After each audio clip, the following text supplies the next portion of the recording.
Hello guys! Magandang araw sa ating lahat. Ito na naman, mag-explore na naman tayo ng isang lugar. Sumipa na naman yung pagiging Dora the Explorer natin.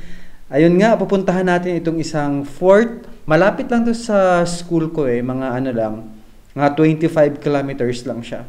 Ayan. So ito nga, maaga akong gumising. Kitang-kita nyo, may mga fogs pa, madilim pa. And then, ayun, maglalakad tayo papunta. Medyo, ano siya, pinili kong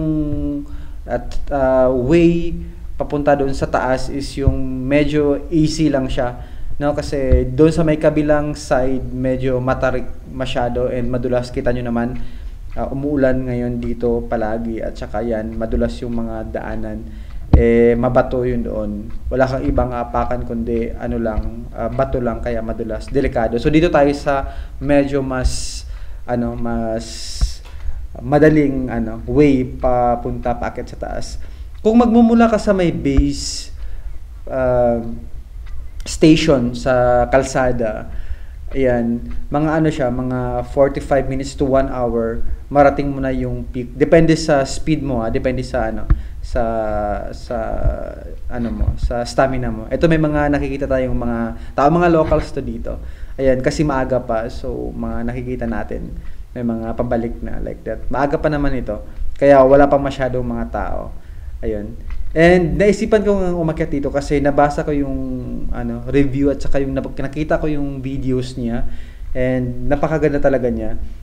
And ayun nga, medyo piliin mo lang talaga yung season na pupunta dito sa taas, kasi kapag ganito na monsoon season, nababalot yung fort ng clouds and fogs, and masyadong malakas yung hangin, kaya wala kang makita sa paligid. Hindi mo makita yung buong view sa paligid, like blinded ka talaga, zero visibility ka. Kaya plano ko in the next season, like papuntang winter or pa summer, gusto ko siyang akyatin ulit kasi gusto ko makita yung buong paligid, kasi maganda talaga yung view niya, 360 views sa buong paligid. Yung mataas tong place na to. Ayan, may mga pabalik na din na mga nauna nang umakyat like that. And ito pala, yung pag-akyat ko is lang to, kumbaga parang bigla ko lang naisipan, kasi habang nagbo-browse ako, nakita ko yung video niya, and sabi ko, puntahan ko nga to kasi malapit lang din like sakay lang ako ng bus, ayan, papunta dito, kasi ang area na to walang linya ng tren, kaya bus yung sasakyan natin. And yung bus is papunta siya sa Ambi Valley City, like that. Isa siyang place, malapit lang siya sa Lonavala, sa state pa din siya ng Maharashtra sa India.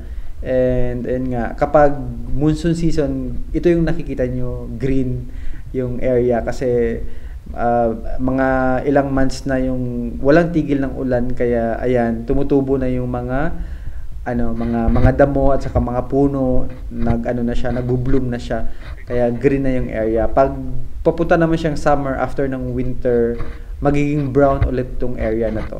Kaya ayan, so along the way guys, may mga may mga nagbebenta ng mga pagkain, mga tubig, mga tsaa, at saka mga magi, mga mais, mga ganun.